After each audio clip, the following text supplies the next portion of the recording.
Wine. Holy shit! Is this how the people here show their hospitality? That's Victor! Join his final glorious evolution.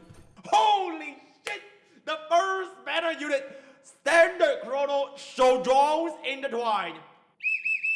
Stop right there, criminal scum! Yo, Paimon, was that you? Chaos plus 3! Not.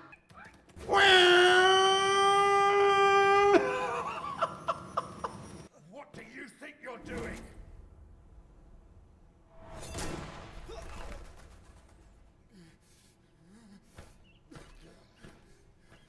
What the Hey! Right, today we're taking a look at our first impressions for the brand new game, Peep, or rather Duet Night Abyss, right? So this is gonna be footage from the CBT one.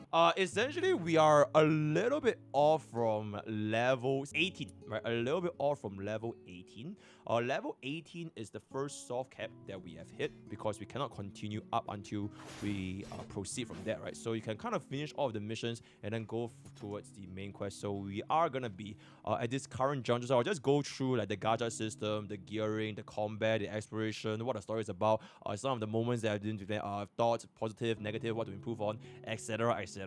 Spoiler alert, yep, this is the 5-star that I managed to get in my beginner banner, Peep, or rather a truffle and filbert, right? The beginner banner, the thing is already gone. I'm not sure if my editor can pull up the footage from just now. It is basically this banner, but exactly the same as all of the other major gacha games, right? 20% discount, 8 pulls for 10 pull, 50 guaranteed. So your banner rate up units are going to be including these 4, right? So it's literally just going to be these 4 units in standard beginner banner. So out of all the 4 mummies, or rather 3 mummies, you know, Peep. And it is what it is. But honestly, after I got her and I played her out, actually 0 regrets, because we'll talk about that a little bit better. But let's just jump into the first thing first, which is what is Duet Night Abyss about as a game mode, right? So Duet Night Abyss, it's based on chat experience, somewhat like a anime gacha warframe. That is kind of like the experiences that players have been seeing, which is you use a melee weapon as well as a ranged weapon. And this is completely customizable to every single one of your units in this department over here, right? So you have all these different, and you can all change the attack animation. So if you're using a pole arm, you'll be using pole arm attack animations. And then you have a pole arm heavy. So all these are exactly the same. Doesn't matter if you're using Peep, doesn't matter if you're using a guy or a girl. Like anyone with this weapon animation, it's gonna be exactly the same, right? Same thing for the guns. So this is like the flamethrower. So anyone that runs these weapons will be using the exact same attack animations for all of your units, essentially, right? So as long as you change the weapon used, it also changes their attack animations and the rotations everywhere. So this is gonna be, for example, with a sword. Alright, so this is a sword animation. It also has a heavy attack, so mostly just press and hold, or rather press and press, or press and hold. Alright, then this is the gun. This is a shotgun, and everybody is gonna be the same. Alright, let's just show one more example. The weeaboo weapon, katana, as well as the bow. Right, I haven't seen this myself as well. This is a katana. Yep, so there is gonna be the katana animation, and then there's the katana hold heavy. Yep. There's a hole, and then this is the bow. I think you can charge, and if you let go at the yellow mark, I'm guessing you do extra damage. Yep. So that is kind of like the combat system and like the thing unique about this game, which is your units themselves are not determined by the units. Your units themselves are determined by what weapon you use with them, as specifically the melee weapon as well as the ranged weapon, right? So this 2 weapon system will be pretty integral to your overall combat. And honestly, looking at Peep, like, it doesn't look so comical. Like, this sword is literally taller than bro. It's literally taller. It's like, wow. Bam, you know, quite cheap. Okay, so that's gonna be the D2 of the system. I'm going to be breaking down the characters a little bit. This is the pet system, right? This is the pet system known as Genimon. So you kind of find this around in the overworld, and when you see them, you quite literally capture them, right? You quite literally capture them using this kind of like pet snacks. So I have with me what's this guy called? A Zippo. And then this guy is gonna be Magnetrex Drone. They all have the active skill. Some of them has a passive skill. This card I have is honestly pretty good because it does give us sanity, which is gonna be the mana system, and this is just gonna be passive, which is not too bad power attack damage. And then finally, this is the tactical backpack, which is you can select from these 8 slots 2 units to be used to slot into battle.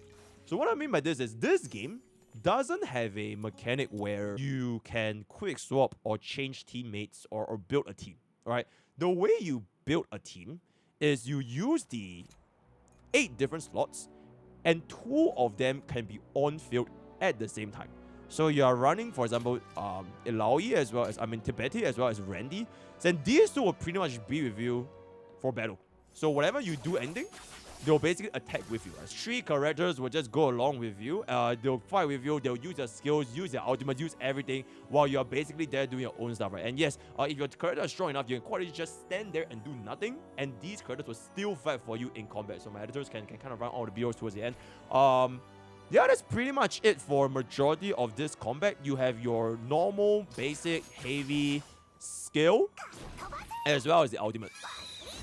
So I'm gonna be discussing about Peep's ultimate a little bit later specifically, right? Or Peep specifically herself. But like the skills and the ultimate is pretty much gonna be differing from each of your units, right? So this one is not determined by your weapons. Your weapons will determine your attack, your basic attack animations, namely your right mouse click and your left mouse click, right? Your skills are gonna be unique to each individual characters. And then one more is gonna be this Z over here. I'm not sure if you guys can see. This is the pet system, right? So for depending on which pet you're gonna be using, you press Z. For this one, it restores with us a sanity, which is going to be this right here. And this is going to be a very, very important resource to use our skill and ultimate. So both of them consume the exact same currency, right? So there's no separate ultimate for energy gauge or a separate skill. They are both using the exact same currency called the sanity. So for example, for Peep, you can use 12 sanity to throw off a little pig. And you can spam the shit out of this. There's no cooldown. There's literally no cooldown. Then for the ultimate, it also uses the same resources and then go into this ultimate mode. And the thing kind of repeats by itself over there. So that is pretty much from a general look at how you would play these characters. Then when it comes to maneuvering the lands, and I'm going to talk about this, peeps, you can basically run and dash, but the dash is going to be limited by this over here, right? So there's a 2 limit dash counter. Maybe some characters in the future will have 3, but for now, most characters I've seen is always 2 dash. But you don't really need to use dash that much, because what happens is you can actually use this control space. So control while moving lets you do a little like a little crouch roll kind of thing, right? And this is gonna be where I'm thinking the Warframe players came in, which is based on your camera angle. After you do a crouch and you press space, you will do a very high jump. And you can double jump mid-air, right? You can always double jump. So this will actually be like the main way you're going to be maneuvering, or at least that's what I've experienced. Because it is going to be a lot faster. It doesn't consume any stamina, and there's basically no cooldown, right? So it's kind of... I felt like it was pretty smooth, because it does feel like you can cover pretty high distances, right? So this one I'm aiming forward. So I'm going to be jumping forward. But if you want to aim upwards, you can basically just jump a lot higher, right? Yep, you can jump a lot higher. And there's a standard wall climb. There's a standard bounce on the wall, climb the wall, that kind of stuff. So nothing too crazy. And all of the traversal paths, again, also try to reach the outside. Oh, go. Yep, so you can basically do your normal wall stuff. And then you can traverse on the actual town itself. So you kind of try it out yourselves. So there's no cooldowns for this. Yep, so that is one of the systems. I think most characters will be using this exact same system. One important thing, and this is specific to Truffle, right? This is specific to Truffle, which is her ultimate. Now, I'm not sure if this is a blessing or a curse, because when I was trying to summon for the standard battle, I was praying to God that I get the purple mommy chick or whatever, right? And then chat just kept spamming this Peep emote. And then, yeah, I somehow just managed to get Truffle. Now, Truffle has as far as I'm concerned, the only mechanic in this game right now, which lets you have a mount. This mount allows you to travel at a ridiculous speed. And as long as your sanity can keep up, which can refill with a support, it will just keep going and going and going and going and going. Oh! I didn't even know I could go here.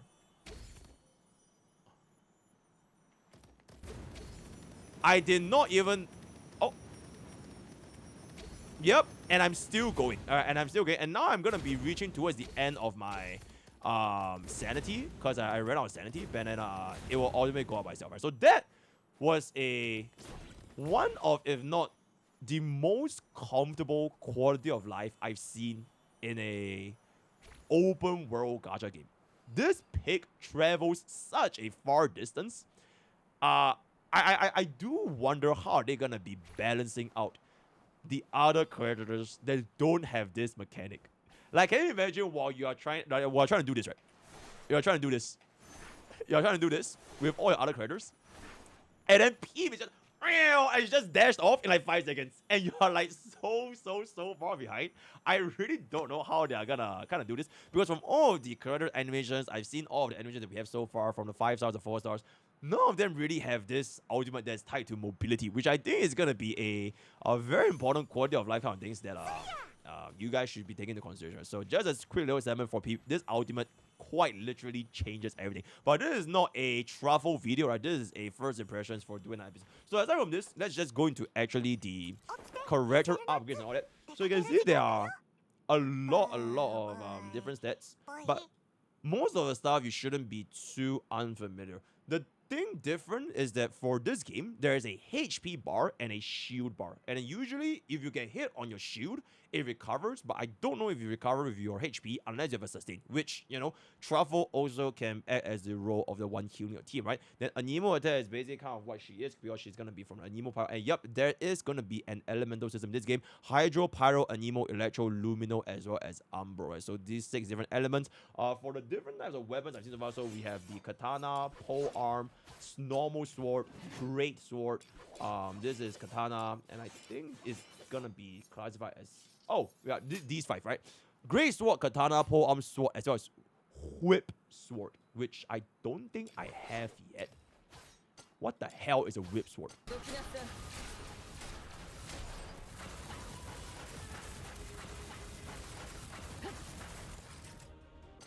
Is this a whip sword? Sword.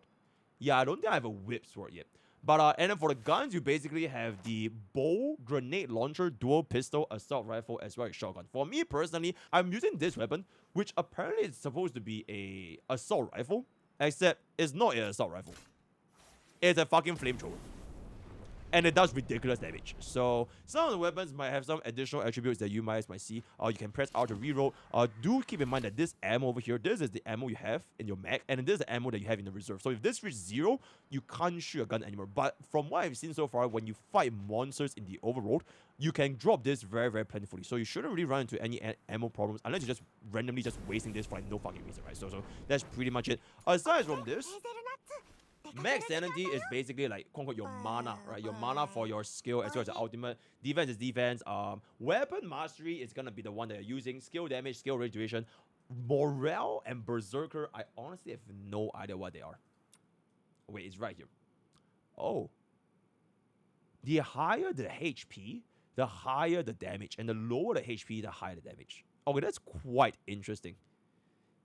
Brand new mechanic, I guess. Brand new mechanic. And then this is gonna be the skills, right? So all different characters, they also have their own set of skills. Usually 1 active skill, 1 ultimate, 1 passive, or rather 2 passive. And this has been pretty much the same for the limited 4 units that I have so far. 4 different things, and you can of course upgrade them, right? The normal stuff, upgrade. I don't think I need to go through this. It's exactly the same. I'll go through the details, the multipliers. Pretty much standard for any of your normal gacha, right? Intron is gonna be the one where you have the dupe system. So for this game, it's very similar to the design created by Hoyoverse, which is gonna be 6 dupes at a max. Then E3 and E5, the 3 and 5th dupe, they don't really do too much other than raising your levels. And then E1, 2, 4, and 6 are the ones that give you any additional abilities, right? From what I've seen so far from Truffle, her dupes, her Intron, doesn't have too big of an impact, or at least that's what I'm thinking. So for example, this was a decreased losing speed of passion forward by 50%. So I guess it just makes you travel a bit faster. or rather don't make you lose speed as much. And this one is just gonna be give you a little bit more of an attack boost, and this one is just gonna be a the heavyweight, which is tied to be if the longer she travels in the pig mode, she gains this stack that increases damage dealt and decrease damage taken. So this just helps you jumpstart a little bit. And the final stack is gonna be E6, which is gonna be skill damage increased by up to 99%. But generally speaking, I think they feel like they don't change too much, right? So that's why I'm really feeling maybe this will change going in the future. And then we have the dressing room. So dressing room is somewhat like a cosmetic system which you can equip these random things onto your characters, and they would be used as the means of customizing your different characters. And in terms of customizability, this game offers a lot, not just for your unit, but also for weapons, which I'll be talking about a little bit later. So you have one for like your little head, so you can put like a little bird, like a little rainbow, whatever it is. It's just a goofy little cosmetics. And then this one is gonna be for your face, so you can have like truffle, lost an eye. It's like whoa, trippy. Nurch. Oh, right. So this is gonna be a face, and then we have one. This is gonna be like Wawa and oil lamp, right? Some of the accessories, and then this is gonna be like the backpack, so you can have like a little sword here. So essentially, these are like quote unquote skins, which you can apply to each of your different characters, right? So you can want to apply them to this, apply them this. You can sort of play around with yourself when you unlock them in the future. Aside from this, one last thing is just gonna be the profile, which you can kind of just see for yourself, right? The gender, birthplace, allegiance, voiceover. Oh, special mention about a voiceover, and I have no idea why not enough gacha companies are doing this. You can change the VA in the voiceover. So if you want to hear JP, you can just click JP. If you want to hear EN, you'll just hear EN, and it literally allows you to change on the fly. Hello, it's me, the commissary. Alright, so this is EN. Truffle. So if you want to change, Hello. so it's like, wait, why did more people think about this? So it's honestly very, very nice. And then the combat VAs, VA, whatever. So you can kind of play around with this by yourself. And that's pretty much the first page for your career design. Melee weapon, range weapon, I already talked about it just now, so I'm not going about it too much. I do want to show these three things, right? Your attributes, smelt, and coloring. So this is the type / what type of weapon damage you're going to be dealing, what type of crit rate, crit damage, different stats you're going to be able to have. Attack speed, I don't really see this trigger probably there, but the chances of triggering bonus effects upon a single hit. So I think this is going to be very dependent on what sort of weapons you're going to be using. So far, I haven't really seen if this changes everything, right? Smell is basically your dupe, so not too much to say. The more dupes you have, you can just smell them together. Coloring is the one that I want to talk a little bit about.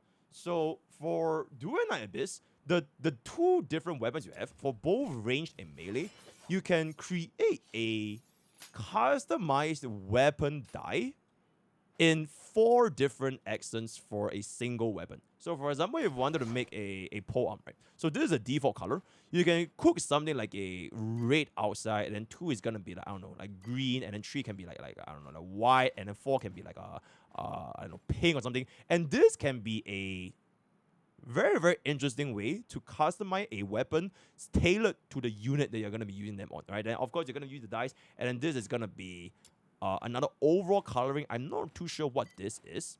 Might be like some sort of special guy, and you can kind of do this for your guns as well, right? So for a guns, you can put something like a blue accent with like a red, with like a black, with like a green or something. I know this is super ugly, but don't take my word for it. But essentially, you can fully customize your weapon's appearance as well, right? As long as you get those guys. So that is pretty much gonna be for these 2 weapon system. Pokemon talk about it. Tactical backpack pretty much talk about it, right? So I think with that we can get into the gacha. The gacha itself, this game, is very, very, very interesting. You guys do not want to see. I feel like this is probably one of the more important parts of the game.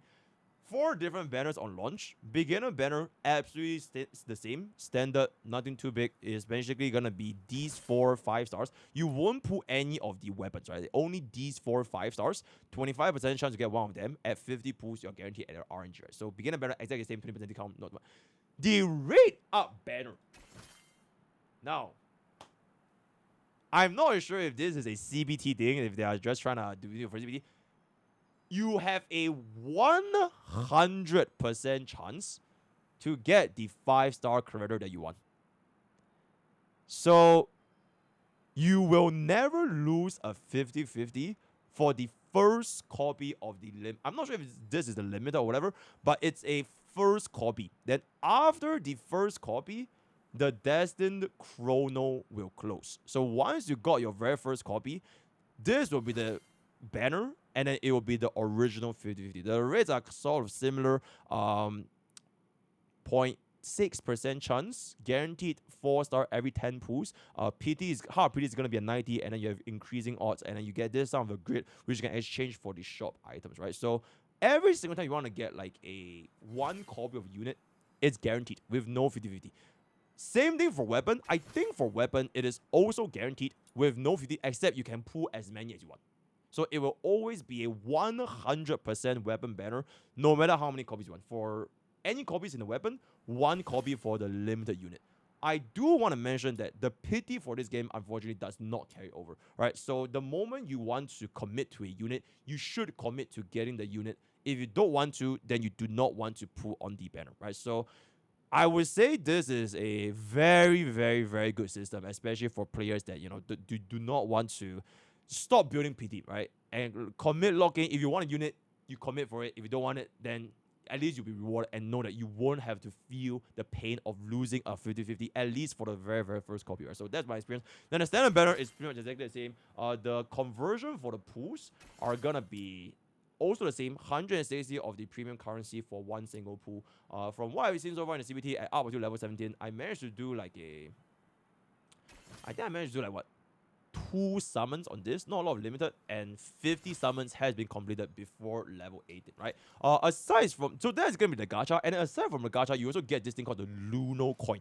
I'm not sure how plentiful this thing is gonna be, or this is gonna be a CBT thing, but apparently you can do a survey to get 1 Luno coin, and by day 2, you also get another Luno coin. So Luno coin essentially is like the 5-star selector. So you can choose any of these units, exchange them for the 5-star you want, inclusive of the 5-star weapons as well as the 5-star pets. So you have units, weapons, and pet system in this game. There isn't a pet banner as far as I'm concerned, so there's only weapon as well as unit. Between all of these units, if you were to ask me, I've seen Hilda's animation. I think, she probably appeals to me a little bit more, and, travel is kind of there just to give us a quality of life, so I think I will be probably locking onto these, right? So, that is gonna be that then. Fixane, I think these are the pay-to-win bundles, essentially. So that's pretty much it. Materials, demon wedges, all this kind of stuff. We'll talk about it a little bit, but let's just go into the way as you spend stamina. Alright, so combat system, I've played these games before. You spend your stamina here, so these are gonna be your synergy. Right, they call it synergy. 240. The cap is 999. I think if you were to exceed this cap, you probably regenerate at a less efficient rate. Coins, character XP, weapon XP, demon wedges, demon wedge for melee, demon wedge for range, more demon wedges. I think some of these towards the end are probably the potential end game content. So some of these are also the essential materials, right? So skill level up, forge materials, you can kind of just play it by yourself. If you want to play it, then you just have to spend stamina and you just go ahead and try at it, right? So that is basically how you build. I played this game before, so not too much to talk about over here. One last thing I want to talk about before we just wrap up this entire video, which is the actual story of the game itself. So I've only played this game in the first less than 5 hours in. The main story will progress through up until the first soft lock, which is before level 18. There was a pivotal moment in the main story that was extremely unexpected. I was shocked that it happened, and I would say that it is a gritty gacha story, and it happened in like the first 1 hour. And even some of the side quests, which you will randomly stumble upon when you're like exploring the city, it is also very, very, I think gritty is like a grit, right? It has a lot of I don't want to spoil it. Hopefully you guys can experience this for yourself, and I will most likely be playing this going forward after level 18. I might even play this all stream just to try to progress as much as I can, because this game does in fact look very, very interesting. I've never played Warframe before, so this concept is also very new to me personally. So with that, we have come to the end of Duet Night Abyss first impressions in their CBT1. Word of the day is gonna be commit a crime. Join Twitch, join YouTube, join Discord, join Twitter, join Twitter. All the best, guys. We'll see you guys next time.